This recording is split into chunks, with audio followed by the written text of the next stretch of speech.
La chronique Conseil du coach vous est présentée par Déclic Coaching avec Annick Lemay, intervenante en relations humaines. Elle aborde les différentes façons de prendre sa vie en main et de trouver un équilibre au niveau physique, émotionnel, mental et spirituel. C'est notre rendez-vous hebdomadaire, une fin de lundi après-midi, en compagnie d'Annick Lemay, coach de vie. Salut Annick. Salut Louis. Ça va bien? Ça va bien, malgré une belle voix sexy pour la semaine de l'amour. Hein, je me suis dit, tiens, on va arriver avec ça. Ça va ajouter un plus à cette semaine. C'est-tu parce qu'on vient d'entendre dans les nouvelles Donald Trump qui disait « Oh, it's sexy, it's sexy ». Et surtout aujourd'hui, c'est un sujet sexy, les 5 langages de l'amour. Tout à fait, tout à fait. Bon, c'est quoi? C'est le français, l'espagnol, l'italien, le portugais, puis le japonais? Ça ressemble à ça. Non, hein? Quand même, soyons sérieux. C'est ça. C'est en fait, les 5 langages de l'amour, ça vient du livre de Gary Chapman qui s'appelle « Les langages de l'amour ». Et je trouvais ça bien intéressant parce que ça l'englobe pas mal tout, en fait, dans ces 5 thèmes-là, donc 5 moyens. En fait, c'est 5 moyens de manifester son amour. Et ce qu'il dit dans son livre, c'est que souvent, la raison pour laquelle les couples ne s'entendent plus après un certain temps, où il y a séparation, divorce, etc., c'est parce que, dans le fond, les gens ne parlent pas le même langage au niveau de l'amour. Lui, c'est effectivement... Donc, si moi, je parle le français, puis que mon conjoint parle l'espagnol, ça se pourrait qu'on ne se comprenne pas très bien.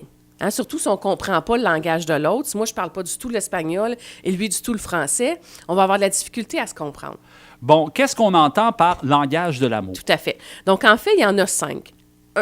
Le premier, ou en tout cas un des 5, c'est les paroles valorisantes. Donc, c'est-à-dire que pour certaines personnes, de recevoir ou d'entendre de la personne qui partage sa vie des paroles qu'il valorise. Donc, merci beaucoup, chérie, pour le lavage aujourd'hui. Ou, wow, t'as une jolie robe aujourd'hui. Tu sais, ou, tu sais, j'apprécie vraiment beaucoup quand tu t'occupes de ma voiture, comme ce matin, quand tu es allé faire le changement d'huile. Tu sais, donc, tout ce qui touche, dans le fond, les paroles qui démontrent notre appréciation envers la personne. Mais est-ce que ça se peut que ce premier langage-là, dans les premières années d'un couple, tu l'as, à un moment donné, avec la routine, ça disparaît? C'est possible, tout à fait, parce que c'est sûr que tout ça, ça s'entretient. Hein? L'amour, en général, de toute façon, ça doit s'entretenir. On doit y mettre de l'effort, on doit investir du temps, dans le fond, dans ça. OK. Comme on investit du temps pour développer sa carrière, pour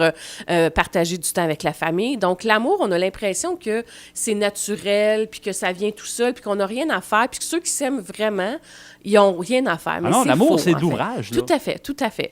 Donc, pour certaines personnes, le langage principal, c'est des paroles valorisantes. Donc, si moi, mon conjoint me valorise avec ses paroles, je me sens aimée, par exemple. OK. Donc, ensuite de ça, il y a les moments de qualité. Bon, ça, c'est le deuxième. Le deuxième. Pour certaines personnes, c'est... Moi, là, je veux qu'on passe du temps ensemble. Puis quand mon chum ou ma blonde me donne une demi-heure, une soirée de son temps, mais vraiment sans rien d'autre. Tu sais, donc pas on écoute la TV ensemble. Ouais, c'est ça, c'était pour te dire. C'est pas une activité oisive. Là. On s'évache sur le sofa puis on regarde des émissions plates. Là. Non, c'est vraiment des moments où je suis totalement présent à l'autre. OK. Et sans distraction. Donc, j'ai pas non plus mon téléphone à côté de moi puis je réponds à mes textos, là. C'est vraiment des moments où on est ensemble, où on peut se parler, on peut échanger, on peut rire ensemble. Tu sais, vraiment des moments où on est ensemble toutes les deux. Genre jeu de société ou activité. Tu sais, des fois, il y en a qui vont aller suivre des cours de danse ensemble. Tout à fait, tout à fait. Ça, c'est un moment qu'on partage puis qui est de qualité. Donc, ça veut pas dire que c'est des moments long. Tu sais, on n'est pas obligé d'avoir 2 heures à tous les soirs, mais des fois, un petit 15 minutes, un petit 20 minutes, des fois avant de se coucher ou après le souper ou pendant le repas où on est vraiment ensemble et on se donne ces moments-là. Moi, je me souviens, il y a quelques semaines, je m'assois sur le divan avec mon amoureux, puis il me dit, il arrive pour ouvrir la TV, puis je dis, « Hey, sais-tu quoi, ce soir-là, j'aurais vraiment le goût d'être seule avec mon chum puis qu'on jase. » Fait qu'il a fait, « Ah, super. » OK. Puis là, mais il y en a que ça désarçonne. Hein? Oui, tout à fait. Mais lui, il me dit, bon, ben merci de me le dire, mais moi, je sais que ça, c'est un de mes langages. Tu sais, moi, si tu me donnes des moments de qualité, je peux être heureuse longtemps. OK. Ensuite de ça, le troisième, c'est les cadeaux. Donc, il y en a de... Puis les cadeaux, c'est pas juste financièrement, tu sais, donc, puis des gros cadeaux, un voyage, puis un nouveau char, là. T'arrives à la maison avec un chou sur la tête? C'est ça. Mais en fait, ça peut être le don de soi aussi. Tu sais, dans le fond, quelqu'un qui te donne de son temps, donc ton amoureux ou ton amoureuse, qui te donne de son temps, même si tu sais que ce temps-là, tu sais, ce don-là, là, c'est vraiment quelque chose qu'il fait pour toi, là. Parce que, dans le fond, lui, c'est pas nécessairement quelque chose qui l'allume bien. OK? Fait que ça peut être un cadeau, bien, je vais te donner du temps, OK? Ou je vais te donner de l'argent, ou je vais t'amener des fleurs, je vais t'acheter un petit quelque chose, j'ai vu une belle robe, ou tu sais, à ton amoureux, bien, j'ai trouvé un outil, je sais que tu tripes dessus, je te l'amène, OK? Donc, les cadeaux, ça peut faire partie aussi d'une façon de démontrer notre amour à l'autre. Des fois, c'est pas un peu, je dirais pas traître, mais tu sais, des fois, en tout cas, c'est une bonne façon, des fois, de se faire pardonner des petites affaires un peu plates qui peuvent arriver. Oui. On arrive au quatrième Donc, langage. le quatrième, c'est les services rendus. Okay. Donc, les services rendus, c'est tout ce qui touche, justement... merci, mon amour, t'es allé chercher un colis que j'avais, au bureau de poste. Donc, ben, je suis allée faire laver ta voiture après-midi. Donc, tout ce qui touche le service. Tu sais, donc, je te donne de mon temps, mais en te rendant service, finalement. Ça recoupe un petit peu notre premier langage. Quelque part, il y a une certaine similitude. Tout à fait. Mais en même temps, c'est ça. Ça, on y va. Tu sais, parce qu'il y a des gens vraiment qui disent, ben oui, mais garde tout ce que j'ai fait pour toi. Tu sais, je suis allée te reconduire à telle place. Tu sais, hier, je suis allée chercher ta fille à la garderie. Mais ça naît des façons, pour certaines personnes, de dire, regarde, chérie, je t'aime. OK? Donc, et le cinquième, c'est le toucher physique, mais le côté affectif, évidemment. Donc, le côté affectif, ça peut, bon, évidemment, il rentre la relation sexuelle là-dedans aussi, mais tout le côté affectif, ça peut effectivement être une démonstration. Je te prends par la main, je te flatte le bras, etc.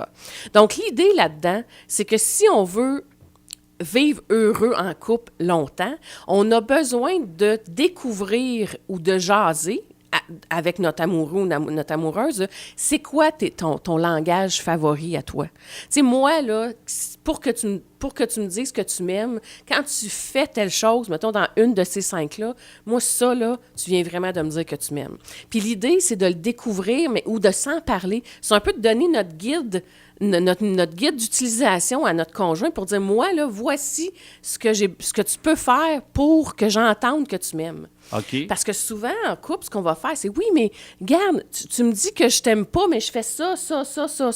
Oui, mais moi, là, même si tu m'achètes tout ça... Un peu, ça peut être source de chicane, ça, là. Oui, mais ce que ça veut dire, c'est que si toi, tu fais tout ça, parce que toi, c'est ton langage à toi, mais moi, mon langage, il est différent, bien, je ne vais pas me sentir autant aimée que si tu me parles la même langue. Donc, c'est que si toi, tu parles le français, puis moi, je parle l'espagnol, si tu veux vraiment me démontrer que tu m'aimes, parle-moi l'espagnol. J'en rajouterai un 6e, moi. Vas-y donc. C'est, pour plusieurs amis qui sont en couple, font cet exercice-là de temps en temps. Pas un mot, ils se regardent dans les yeux, là, genre 5 à 10 minutes. Puis c'est souvent très... après ça, le couple en ressort grandi. Ah oui, tout à fait. Effectivement. Les gens qui veulent te rencontrer, qui veulent te consulter, que font-ils? Bien, ils peuvent appeler à la clinique alternative au 418-228-7711 ou aller sur mon site web, annicklemay.com avec juste un N. Et moi, je suis à la clinique là, les mercredis et les jeudis, donc ça va me faire plaisir de vous rencontrer si vous avez envie de regarder un de ces sujets-là avec moi. Parfait. Merci beaucoup, Annick. Plaisir. C'est toujours très agréable. À la semaine prochaine. À la semaine prochaine.